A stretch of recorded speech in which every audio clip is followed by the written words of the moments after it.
utilidad en lo que es tanto el crecimiento como la funcionalidad de un ser humano en todos los días, ¿ya? El cortisol es vital para todas las cosas. En general se van a dar cuenta, sobre todo pacientes que usan terapias corticoidales crónicas y las suspendemos bruscamente, que tiene consecuencias su suspensión, ¿ya? Se van a dar cuenta que esta es una hormona que tiene efectos a nivel celular y a nivel de ADN, ¿ya? Y que su déficit tiene consecuencias, tanto a corto como a largo plazo, ¿ya? Por lo cual, el conocer de dónde viene y el conocer cómo actuar en caso de que tengamos sospechas de exceso o de déficit es importante, ¿ya? A modo general, les puedo contar de que la parte externa de la glándula es la corteza, que secreta cortisol, aldosterona y andrógenos, y la parte interior genera adrenalina y noradrenalina. O sea, tiene una gran utilidad en todo lo que nosotros hacemos, ¿ya? De hecho, en general pacientes sépticos, pacientes chequeados, por eso durante mucho tiempo se planteó que el paciente séptico lo teníamos que manejar con corticoides, ¿ya? Y de hecho todavía hay escuelas que preconizan eso, ¿ya? El hecho de aportar corticoides para el manejo de pacientes sépticos. Sin embargo, eso no está corroborado por la evidencia, ¿ya? Y generalmente recomiendo que no lo hagan, ¿ya? Ahora, en general podemos hablar de que la corteza produce tres clases principales de hormonas: los glucocorticoides, los mineralocorticoides y los precursores de los andrógenos, ¿ya? Desde la zona reticular, que el DEA a su vez se convierte más adelante en estrógeno y más adelante en testosterona, ¿ya? Entonces hay que tener en cuenta esto como factor y qué es lo que está provocando su déficit, ¿ya? Esto es un poco esquema de cómo se ve en un corte tal la glándula suprarrenal con su corteza y su médula. Y la corteza, como les dije, ahí está la zona glomerular, la zona fascicular y la zona reticular, ¿ya? Por eso es importante que ustedes conozcan efectivamente lo que es la anatomía de esto, que cuando se les pregunte la prueba, ¿ya? Ahora, algo muy importante y que está relacionado con nuestra actividad diaria es que las hormonas tienen un ritmo circadiano, ¿ya? Al igual que la respiración, al igual que la frecuencia cardíaca, nuestra secreción hormonal tiene un ritmo. Y aquí, me interrumpa mucho lo que es la... Chicos, estoy en clase, por favor. Ahora, el ritmo es un ritmo circadiano y esto regula a su vez la frecuencia cardíaca, la actividad y el ritmo ciclo-sueño-vigilia. De hecho, el despertar está asociado a un alza previa de lo que es los glucocorticoides. Y de hecho, quiero que recuerden muy bien esta hormona, porque incluso cuando algún día ustedes tengan que dejar corticoides y no los dejan 2 veces al día, ¿qué es lo que generalmente se deja en la hospitalización? Se van a dar cuenta que cuando los enfermeros tienen, por ejemplo, típicos como papelitos donde indican las dosis, ¿qué es lo que generalmente dejan cada 12 horas? A las 9 de la mañana y a las 9 de la noche, o a las 8 de la mañana y a las 8 de la noche. En el caso de las hormonas corticoidales, no se pueden dejar en la noche. ¿Por qué? Porque lo fisiológico es que el pic sea mucho menor en la noche. Si tú le dejas una dosis que no corresponde, lo más probable es que tu paciente, que está, por ejemplo, enfermo por un cuadro respiratorio, una bronconeumonía o una crisis obstructiva, le des corticoides en la noche y se hiperactive. De hecho, el exceso tiene efectos adversos. La psicosis por corticoide es algo de lo cual no se habla mucho, pero tiene muchos efectos adversos y se nota mucho en la práctica diaria. Por lo cual es importante que reconozcan este cuadro y reconozcan las maneras correctas de administración. Y lo más correcto es que tuviéramos una dosis antes de las 8 de la mañana y en la tarde del segundo pic. Generalmente, y esto se nos da cuenta, chicos, que está muy relacionado con nuestro ciclo. ¿Se han dado cuenta que después del almuerzo nos da sueño? Bueno, porque la dosis empieza a bajar y nuevamente agarra un nuevo pic en la tarde. Por eso generalmente la dosis que yo les recomiendo que usen la dosis de corticoides sea una dosis matinal y una dosis a las 5 de la tarde como máximo, para que sigamos el ritmo circadiano de la administración y del flujo corticoidal. ¿Ya? ¿Se entiende? Ahora, en general, como casi todas las hormonas tienen un eje hipotálamo hipófisis hormonal, ¿ya? y que nace en el hipotálamo con el CRH y que a su vez genera lo que es la ACTH. Y la ACTH tiene un feedback que también está relacionado con la administración de corticoides a nivel de la corteza y la médula suprarrenal. ¿Ya? Ahora, recuerden una cosa. Una vez que yo tengo mucho corticoide, mucho, en exceso, por ejemplo en el caso del Cushing, podemos tener un efecto mineralocorticoide. Los receptores se saturan y pueden tener un efecto en lugares que no les corresponde. Por eso, algunos pacientes con Cushing también tienen alteraciones del sodio y del potasio. ¿Ya? Esto es un poco de lo mismo. Los efectos que provoca los corticoides son centrales en lo que es nuestra homeostasis diaria. La presión, la frecuencia cardíaca, la temperatura, la síntesis de ADN, el metabolismo, está relacionado con la síntesis y la acción de los corticoides. ¿Ya? Ahora, el gran efecto de los corticoides es la vasoconstricción. ¿Ya? Y la vasoconstricción es no tan potente en comparación, por ejemplo, a lo que es la aldosterona, pero igual tiene un efecto vasoconstrictor. Además, el efecto central que tiene el corticoide es a nivel nuclear. Actúa a nivel de receptores del núcleo y estimula el metabolismo de la célula. Por lo cual, más efecto corticoidal, más efecto metabolismo. Que no puedo tratar así. Chicos, por favor, en serio. Estoy haciendo clase. ¿Se pueden cambiar? Disculpen. Ya. Se me olvidó. Gracias. Entonces tiene efecto a nivel del núcleo. Pero no es el efecto único que tiene los corticoides. También actúan a nivel renal, a nivel del vaso y también incluso a nivel del mismo vaso sanguíneo. Estimulan la vasoconstricción, que es un efecto que es bastante mínimo, pero sin embargo igual es útil. Por eso el déficit de corticoides genera otros efectos adversos. Hipotensión, provoca bradicardia, provoca baja la temperatura, ¿ya? Porque regula el metabolismo celular. Esa es su función central. Yo podría resumir la clase, podría resumir el efecto de los corticoides en eso. Regula el metabolismo. Y si tengo una hormona que es central, que me falla, todo lo que está relacionado con el metabolismo va a empezar a caer. También baja el nivel de glicemia, por supuesto. También baja la actividad de los pacientes. Por eso los pacientes, por ejemplo, con AIDS son pacientes que tú los ves aletargados, ¿ya? Y que tienen varios efectos a nivel sistémico, ¿ya? Ahora, en general, no me quiero explayar mucho en lo que es la fisiología, porque eso ustedes ya lo pasaron cuando dieron su oportunidad, pero sí quiero que dentro de la clínica nos enfoquemos en dos grandes síndromes: el Cushing y la insuficiencia suprarrenal primaria. La secundaria no vamos a hablar mucho porque está relacionado con el efecto que tú usas al dejar mucho corticoide y suspenderlo de repente. Recuerden que los ejes se asocian con regulación y se autorregulan en base a lo que tú le das. Si tú le das mucho corticoide a un paciente, se va a acostumbrar a la dosis que tú le estás dejando. No se lo puedes quitar un día para otro porque tiene efectos adversos.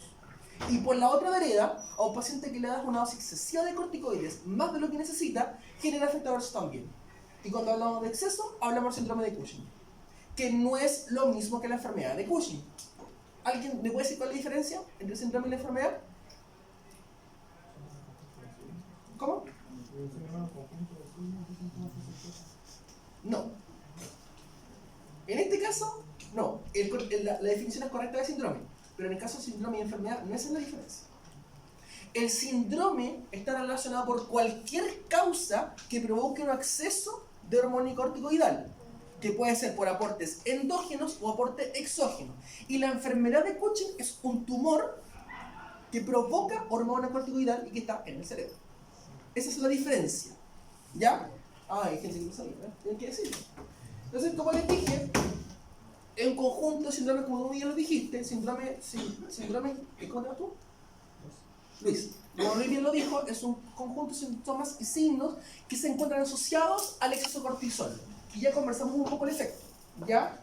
Y se puede dividir, como les dije, exógeno o endógeno. Y el exógeno, el 99,9% de las veces, es iatrogénico. O sea, nosotros nos pasamos con la dosis y la administramos mal. Chicos, creo que les dije en clases anteriores, y siempre soy más en estas cosas, una de las cosas que para mí me genera mucho conflicto es la dosis excesiva de corticoides que se deja en la práctica clínica. Los corticoides no son benignos, no son ibuprofeno, no son antiinflamatorios, y lo usan para todo. ¿Por qué? Porque te cae excelente. O sea, algo que te estimula el metabolismo, obvio que te va a caer bien. Es lo mismo, por ejemplo, que los deportistas que se ponen eritropoyetina. ¿Ustedes han escuchado, por ejemplo, que los pacientes hacen doping positivo para eritropoyetina? Sí. La EPO se usa para la falla renal crónica, para pacientes que se dializan. ¿Para qué? Para estimular la formación de glóbulos rojos. En un paciente deportista que hace actividad física, eso lo hace fantástico y se sientan muy bien. ¿Ya? Pero no porque lo uses en exceso va a ser algo bueno, tiene efectos adversos. La EPO en exceso puede provocar cáncer, para los que sean deportistas. ¿Ya? Y los corticoides igual. Uno se siente muy bien cuando uno aumenta la dosis de corticoides. De hecho, la gente es como, tú le dejas una dosis de 60 miligramos de corticoides y al día están casi corriendo. ¿Ya? Pero a largo plazo tiene efectos adversos que pueden ser letales. ¿Ya? Y, como les dije, la causa más frecuente, 100%, si 99,9% de veces, les digo confirmado que la causa es exógena. Y que la causa exógena es lo que nosotros le dejamos al paciente. ¿Ya? Todos conocen la prednisona, pero no es la única. ¿Ya? Ojo, está la hidrocortisona, está el medrol, ¿ya? Está incluso pacientes que son que tienen problemas de receptores a nivel celular y que incluso tienen una reacción exagerada con los inhaladores de corticoides. ¿Ya? La budesonida, por ejemplo, los pacientes con colitis, por ejemplo, intestinal, secundaria de enfermedad intestinal, que están con dosis incluso rectales de budesonida o dosis orales de budesonida también pueden tener efectos adversos. ¿Ya? Así que mucho ojo con eso. Y ahora, como les dije, tenemos las causas endógenas y entre ellas tenemos la enfermedad de Cushing. ¿Ya? Ahora, esta es la típica foto que uno ve en fisiología cuando te hablan del síndrome de Cushing, es lo primero que te viene a la mente. ¿Ya? Que es la típica fascia y la típica contextura de un paciente con Cushing. Que es un paciente que tiene la cara de media luna, la jibia de búfalo, las estrías purpúreas, ginecomastia, obesidad central, atrofia muscular, que aquí no se ve mucho, pero en general esto es pura grasa. Entonces generalmente lo que provoca es una atrofia muscular secundaria, ¿ya? Y esto es lo que tú puedes ver, pero no todos se comportan así. Hay algunos signos que son más específicos y signos que son menos específicos de la enfermedad, ¿ya? Y entre ellos, uno de los más específicos es la atrofia muscular, que no muchas veces la buscamos. ¿Ya? La atrofia muscular es un signo central y que es más específico en la enfermedad. ¿Ya? Ahora, como les dije, la atrofia, la otra que puede ver la cara redonda y plétora. La plétora es esta forma de la cara que se pierden un poco los rasgos faciales, tiene más cachete el paciente y tiene menos cara, que de manera como coloquial que les podría decir. ¿Ya? La piel es una piel que es muy fina, porque recuerden que el exceso de corticoides también tiene efecto a nivel de las mucosas y a nivel del tejido. La piel se vuelve como de papel y se rompe fácilmente. ¿Ya? Lo mismo pasa a nivel de las mucosas, también las adelgaza, también las destruye. Por eso el uso de corticoides también tiene efecto y puede provocar úlceras o atrofias asociadas. ¿Ya? Y como les dije también, las estrías violáceas y las equimosis. Las equimosis también son efectos secundarios que se encuentran relacionados con la fragilidad vascular. Las paredes se adelgazan y se rompen con mucha más facilidad. Y lo más inespecífico es la obesidad central, hipertensión arterial. Recuerden que tiene un efecto vasoconstrictor que es muy leve, pero también lo puede provocar. Como les dije también, puede provocar, por ejemplo, psicosis con corticoides. ¿Ya? Puede, por ejemplo, y es algo que reclaman muchos los pacientes que usan corticoides, que empiezan a usar, por ejemplo, corticoides, sobre todo la gente joven, y empieza con acné, con secreción sebácea, estimula la glándula sebácea y provoca más grasa y más acné. ¿Ya? Y esto es porque la unidad pilosebácea tiene un receptor de corticoides. ¿Ya? Y en las mujeres también puede provocar oligomenorrea. altera los ritmos en general de lo que es la regulación menstrual, ¿ya? Y esto porque se provoca una supresión del eje gonadal. Recuerden, el esquema, yo estoy seguro que lo saben esto en fisiología. ¿Se han dado cuenta que, por ejemplo, cuando te enseñan, por ejemplo, las hormonas gonadales o las hormonas, te muestran un esquema que es como, aquí parte lo principal y acá un eje, después el otro eje y después el otro eje? Bueno, es cosa, yo creo que lo van a recordar.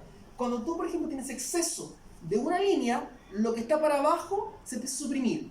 Entonces tú tienes un exceso de corticoides y lo que ocurre con las siguientes líneas empiezan a caer, porque se concentra solamente en una línea y no tiene suficiente ¿cómo se dice? Materia prima para formar lo siguiente que viene. O se alteran, por ejemplo, a niveles enzimáticos. ¿Y qué es lo que pasa, con el cuerpo? El cuerpo dice, mira, sabes que tengo muchos corticoides, bájame los niveles del CRH y la CTH. Y eso a su vez estimula todo el eje en general mineralocorticoide y glucocorticoide, estimula la médula, ¿ya? Y eso tiene efectos en las otras líneas. Entonces mientras sube uno, cae lo otro. Y como yo les había contado, también cuando hay demasiado exceso de corticoide, también tiene un efecto mineralocorticoide. Por eso también se provoca alteraciones a nivel del sodio y a nivel del potasio, ¿ya? Más raro, como les había comentado, está relacionado con la hipermeditación, osteopenia, osteoporosis, que eso ocurre muy frecuente. Chicos, el uso cónico corticoides arriba de 7,5 miligramos diario tiene efecto a nivel de lo que es la, ¿cómo se dice? La densidad mineral, ¿ya? Y pacientes, por ejemplo, yo veo muchos pacientes con artritis reumatoide que usan más de 5 años, 7,5 miligramos al día de corticoides, tienen osteoporosis asociada. Y eso está relacionado directamente con el uso de corticoides.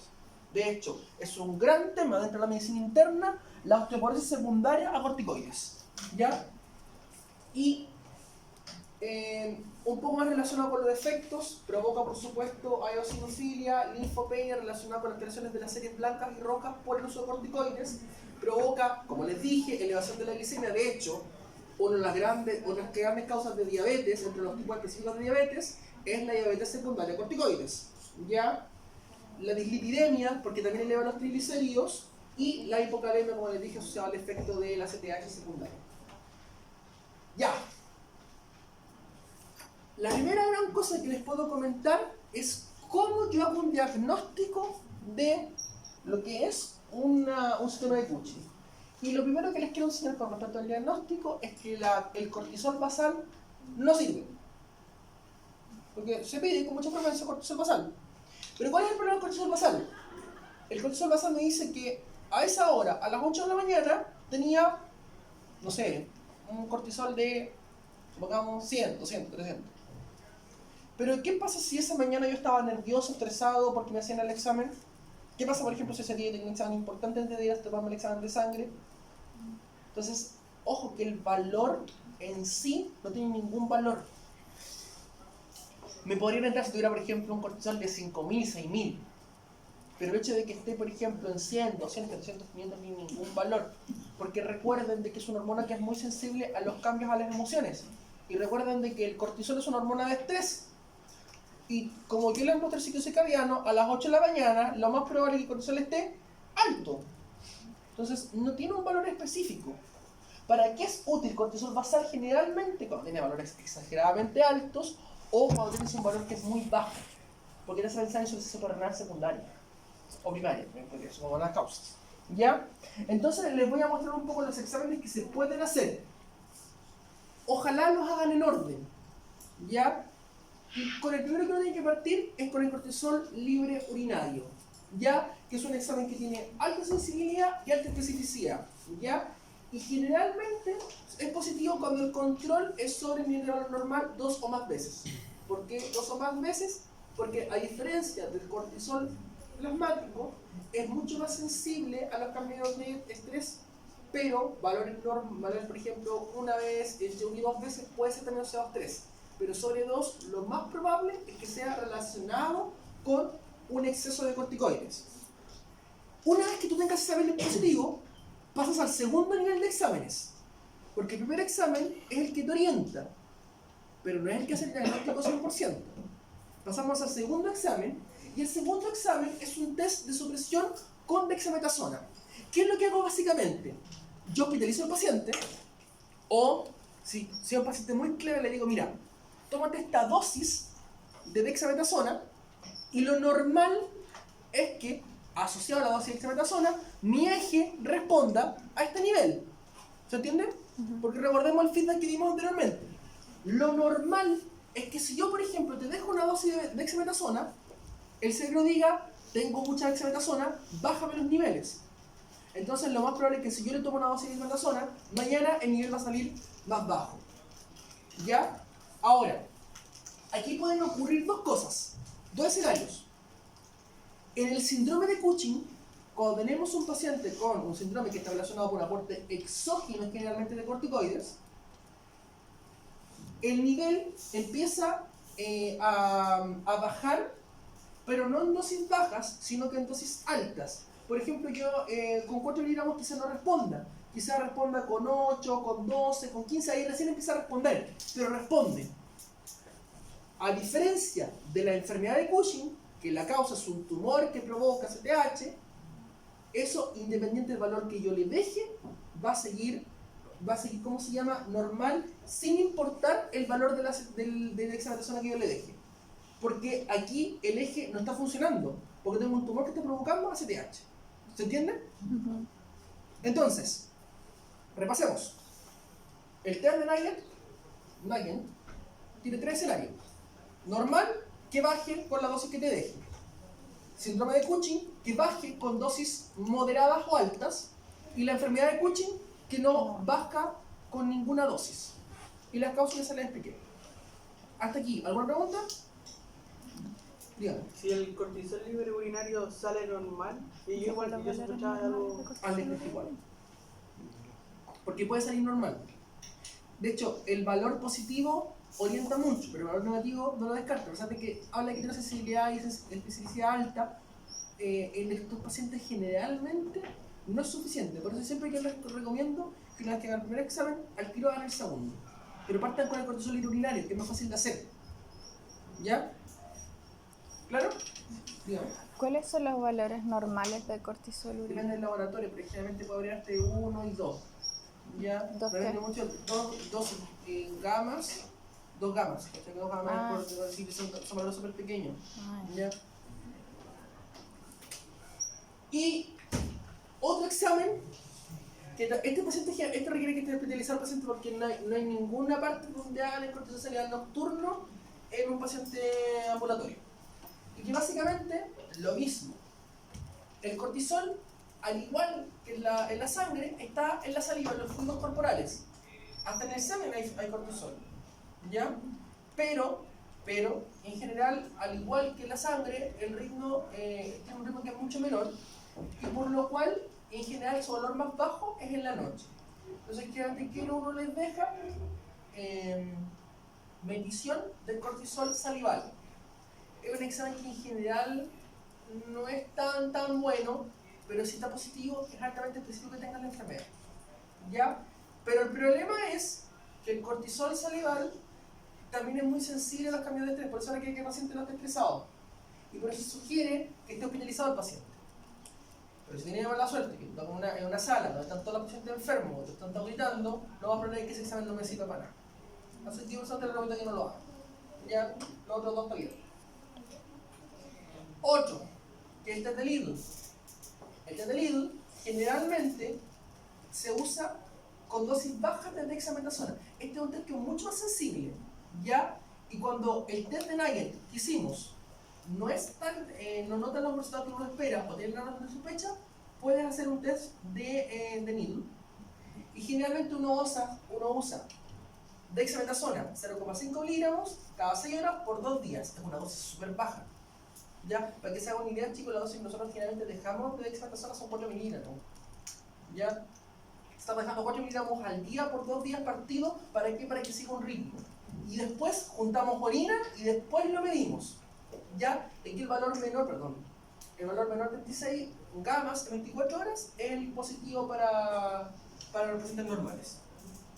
¿Ya? Entonces, este examen, chicos, no lo hacemos mucho y se dará cuenta que requiere el paciente hospitalizado. de todos los que ustedes vieron, los que podemos hacer en ambulatorio es el test de Nayer y el cortisol urinario. ¿Ya? El cortisol salival no se lo recomiendo. El del Lidl, es un examen que tiene que estar optimizado. ¿Ya? Y hay otro que no les voy a contar, pero tienen que saber que existe, que es el test de ¿cómo se llama? De ayuno, ya que uno les deja mediciones constantes de ayuno, pero eso ya no se hace también, porque hay efectos adversos. Así que no le voy a hablar de eso. Dígame. La anterior hablaba de la inconsistencia entre los exámenes para organizar la CPC. Sí. Esa inconsistencia sería la que se refiere a mi compañero, que puede salir no positivo. Exactamente. Por ejemplo, ¿qué es lo que puede ocurrir? Que por ejemplo que te sale un cortisol urinario alto, pero con test de Nayer negativo. Entonces tú decís, qué raro. Y en esos casos tú puedes hacer un test de Lidl. ¿Ya? Que es generalmente el gran escenario, porque el orden que uno hace el estudio, cortisol urinario, test de Nayer. Tú no partes con el test de Nayer, que es el estudio. ¿Ya? Entonces, que no tener inconsistencia, tú vas al siguiente examen. Esto, chicos, se hace mucho en pacientes, por ejemplo, que tienen falla renal y que se dializan o que quieren trasplantar y te sacan inconsistencia en el examen. ¿Ya? Entonces, generalmente usamos el test de Lidl para todo escenario. Pero lo normal es que no lleguemos a esto. Antes se usaba mucho el test de Lidl, pero ahora para el cortisol urinario y el test de Nayer nos quedamos con eso generalmente. Y aquí es lo que les voy a pedir que se sepan. ¿Ya? Ahora, en caso de que sospechemos un tumor productor, tanto el escáner como la resonancia son útiles. En general, la resonancia uno la reserva cuando tengamos sospechas con el escáner, pero generalmente el escáner es bastante bueno para poder diagnosticar. Ahora, en caso de que sospechemos un tumor que no veamos fácilmente y estamos hablando de un tumor, el PET scan es lo mejor. Es caro, pero es bastante útil. ¿Ya? Y dentro del manejo se puede relacionado con lo que es la causa. Si es un tumor, sacamos el tumor. Y si es el Cushing exógeno, tenemos que sacar el corticoide. Y aquí empieza el problema. Porque, como les dije, el cortisol nunca se puede suspender de un día para otro. Tiene efectos adversos. Y en la literatura hay muchos esquemas de suspensión de medicamentos. ¿Ya? Yo les voy a enseñar la que yo uso, y que generalmente me la enseñaron en reumatología, y que es bastante útil para poder aprender, y que es fácil de enseñar a la gente. Porque implica de que, por ejemplo, si tu paciente lo das de alta, o lo vas a ver 6 meses más, en entre tanto, tú deberías suspender el corticoide. ¿Ya? ¿Cómo les sugiero que dejen la dosis? Por ejemplo, paciente, por ejemplo, con diagnóstico de lupus, con nefropatía lúpica, que tiene una dosis de 80 miligramos al día de prednisona, y tenemos que sacarla en 6 meses. ¿Cómo les sugiero yo? Bajar cada 3 semanas la dosis. Y si ustedes notan que la persona no tiene un nivel educacional muy elevado, lo hacen cada mes. ¿Y cómo van bajando? La mitad cada vez. Entonces, parten con 80, durante un mes, dosis de 40. Mes siguiente, dosis de 20. Mes siguiente, dosis de 10. Las pastillas de prednisona, ¿saben de cuánto vienen? De 20 y de 5. ¿Ya? Entonces, una vez cuando ya empiezan a bajar la dosis de 10, le tienen que dejar la dosis de 2 de 10 miligramos. Una vez que lleguen a 10 miligramos, ahí pueden bajarlo de dos formas. O bajan de 10 a 5, o son un poquito más conservadores, 10, 7,5, 5. Después 5, 2,5. Después 2,5 al día. Después 2,5 cada 2 días. Después 2,5 2 veces a la semana, y ahí lo suspenden.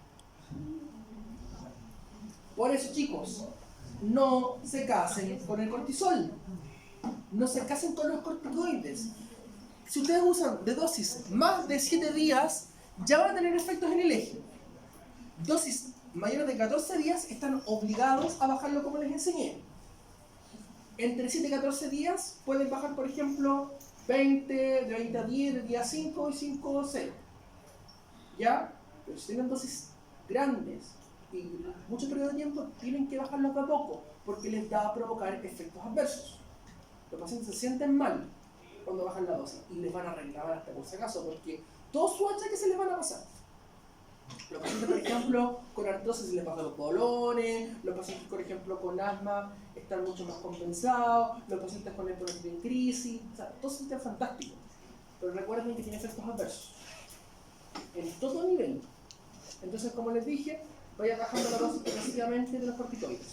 ¿Ya? Y como les dije, 80-40, 40-20, 20-10, 10, 7,5, 7,55, 5,5 a 2,5, 2,5 cada 2 días, 2,5 3 veces a la semana y por lo suspendo. ¿Ya? Y esto es la regla del 50. Y si no se acuerdan, agarran una hoja, la doblan por la mitad y le ponen la dosis. Así la vamos hablando y van a estar viendo la dosis. Digo, es que tienen que tener en cuenta de que lamentablemente la gente tiene que entender cómo bajar la dosis y tienen que ser lo más explícitos posibles para que entiendan de que no puedes suspender la dosis un día para otro. Porque tengo pacientes que se han muerto por insuficiencia renal. Yo les digo que no es así como tan light. Por eso, otro consejo importante, corticoides. Dosis bajas, periodos cortos. Dosis bajas, periodos cortos. Ya no usan dosis media 5 miligramos. Nunca usan dosis media eso, porque no tiene ningún beneficio. Menos 60 miligramos. ¿Ya? De 120 kilos. Yo he visto pacientes, por ejemplo, con 100 kilos que le dejan 120 miligramos al día de prednisona. Te encargo el coche de generación. ¿Ya? Así que ojo con eso. ¿Dudas? ¿No? Perfecto. Y